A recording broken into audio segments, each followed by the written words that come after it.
大家好呀，今天想和大家来说一下的，就是说我们这个职工医疗保险的一个事情啊。因为大家可能上班的都知道，我们平时会交那个五险一金嘛。那这个五险一金里面就会有一个项叫做医保基金啊。这个医保基金呢，其实之前的话，我觉得对于我们这种在职职工来讲，还是比较好用的。那所谓的比较好用，就是说你去医院看病的话，你就可以用这个账户里面的钱去支付医疗费用嘛，自己负担的比例也会比较少。但是呢，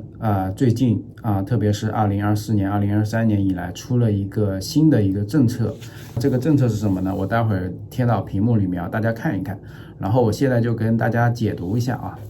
那这个政策就叫做这个门诊共计制度改革。所谓门诊共计制度改革，其实有两个方面的一个转变，大家可以看到我贴的这个图上面啊。第一个就是说单位缴费部分调整，改革后单位参保缴费部分不再划入个人账户，而是全部划入职工医疗保险统筹基金池。那这一变化呢，就会直接导致这个个人账户中由单位缴费划入的部分减少或取消。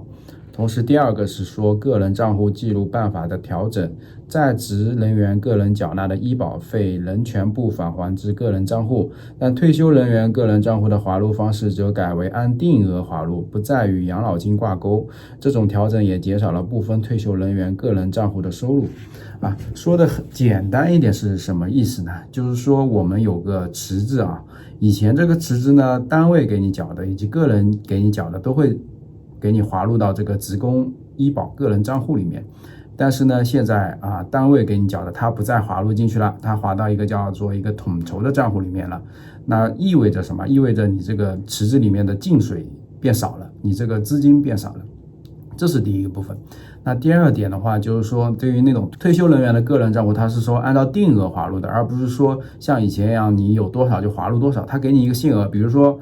就每个月给你50块钱划入进去了，那其实你可以之前是可以划100块钱的。那这个时候呢，其实你就少了50块钱嘛。那这样子的话，其实你个人账户还是个人账户里面的资金还是变少了的。所以呢，这个就会我们2023年看到有些退休的人员在武汉那时候闹得比较大的一个事情，就是大家在武汉市的政府面前这个抗议，对不对？然后大家看到这个表的这个左边就看到这个职工医疗保险个人账户这个资金这个收入与支出在2023年这个断崖式的下跌断崖式的下跌，你看只有6351亿，然后支出的话是6098亿，那这个当期结存可能也就200多亿的样子，对不对？那也是因为这个个人账户这个门诊共计制度的这个改革的这个调整导致这个入池的这个水少了，也就是说你进入这个资金的这个池子里面的钱少掉了，那这个就是造成断崖式下降的一个问题的原因那么对于进入池子里面的这个金额少了，那出池子这个金额是怎么样子的？那我们看一下另外一张片子我也会在屏幕里面放出。出池子就是说我们看病的时候，这个医保要动用这个医保基金去支付我们的一些医疗的费用嘛。那在这个图中大家可以看到像我就拿上海来举个例子就是说它分为了一个3段式的一个保障模式。那第一个就是说个人账户，那在一个医保年度内，参保人员门诊就医发生的符合基本医疗保险费用保险报销费用，先使用个人账户当年资金支付。那就是说你要先用你自己的账户里面的这个当年的这个交的费用，然后去支付。然后第二个就是说支付段和起付线，就是说当个人当年账户资金用完之后，参保人员门急诊就医发生的符合基本医疗保险费用，在进入医保统筹基金支付前，按规定需要由个人现金支付的部分。下线的下面呢，你就是需要用个人的钱去付了。那这个前面2个部分都不会涉及到所谓的这个统筹基金的。那直到第3个才会用这个共付段，才会用统筹基金去支付当然那个支付费那一块，第2个支付段那一块都是可以由个人账户历年结余的资金去冲抵，比如说你之前缴的一些钱还够的话呢，还有余额的话呢，那也可以不需要自己用现金支付，也是可以用自己这个历年的余额去支付。那到了这个第3段的话，就是说我们由医保基金和个人现金共同负担，这个就是所谓的统筹基金啊。那说白了就是说，我们发生看病的时候，我们需要支付的费用呢，首先走当年个人的这个缴纳的这个费用，然后呢，在不足的地方呢，再由个人现金去支付，或者说由个人历年的这个医保余额去支付。然后呢，再不够的话，才走到这个统筹的这个地方去支付啊。那这个其实就是对于我们这种在职职工来说，这个交了很多钱，对吧？刚刚也说了，我们交的钱有一部分被统筹掉了，那进入这个池子里面，资金池子里面的钱变少了。然后呢，这边我们又讲到这个出资金的这个池子的这个资金又变多了。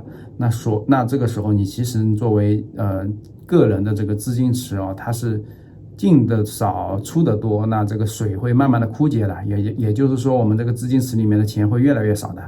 那这个就是说我们现在职工医疗保险所面临的一个最大的一个问题，就是说我们自己交的这些钱反而用不上了，都被拿去就是说给到别人去用了，就统筹这部分我说的是统筹这部分可能都给到别人去用了。那等我们老了的时候，那这部分统筹的部分还有没有呢？这个都是一个未知数啊。刚刚给大家解读了一下上海的政策我再给大家解读一下这个北京、苏州的政策以及深圳、广州的政策。那相对于上海的政策来说呢，北京和苏州政策就相对来说会缓和一些特别是这个致富段起付线这一块，它是不需要用完个人当年的账户资金的。因为像上海的话，你得个人账户资金当年得用完了之后，你才会用到这个起付线的这个金额由个人现金支付，但是苏州和北京是没有的。那对于广州和深圳来说呢，它甚至都不需要去考虑个人账户以及这个起付线的支付段的这个部分它直接就可以由这个统筹基金共同支付，由这个医保基金和个人现金共同分担但是呢，它会有一个限制，就是说设置一个年度的一个支付的限额。那这样的话，比如说你今年可能有5万块钱，对吧？用这个统筹基金去支付，那超过5万的话，你其实就不可以去用这个统筹基金了，可能还是需要用你个人的现金去做支付了。但是对于上海来说呢，它统筹基金它是没有限额的，甚至在政策上面都没有说你有限额。比如说你今年可能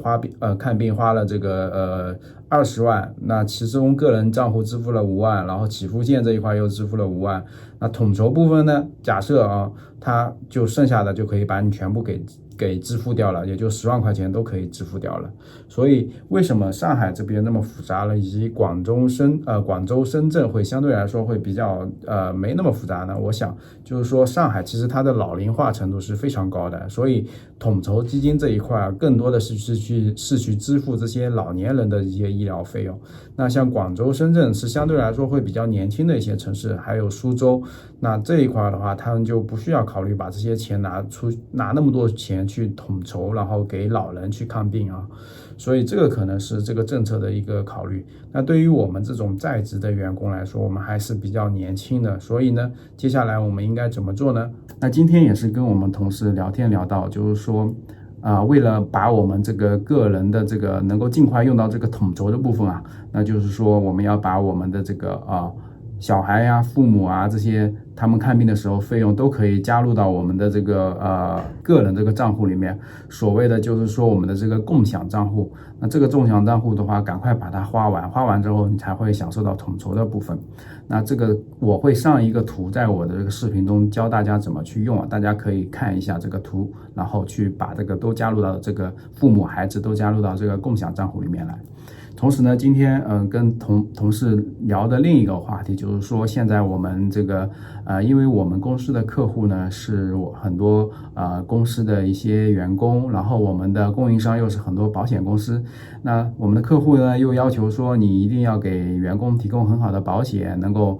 cover 掉他们的医疗费用。那然后呢，由于疫情之后其实大家都能感觉到，就是我们去医院的这个频率也一直在上升，然后呢，我们检查的这个费用也比疫情之前呢也越来越多了。那我们同事说，以前可能200-300块钱检查一下，现在都要加到400-500块钱，翻个倍了。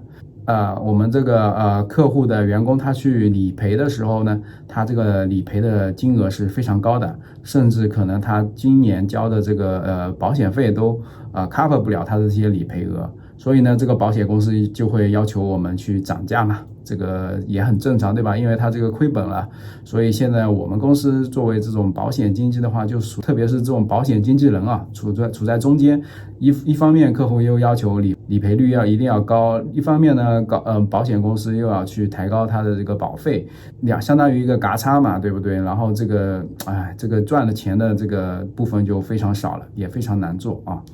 所以呢，今天也想借这个机会给大家分享一下这个我们现在这个职工医疗保险的这个现状，希望大家能看到这个视频的时候呢，能够知道我们这个里面所谓的改革，其实这些改革对我们都是没有任何利益的，反而是在搜刮我们，所以大家可能要尽早知道这些东西，然后尽早做一些准备。好的，今天的话就视频给大家录到这里啊，谢谢大家。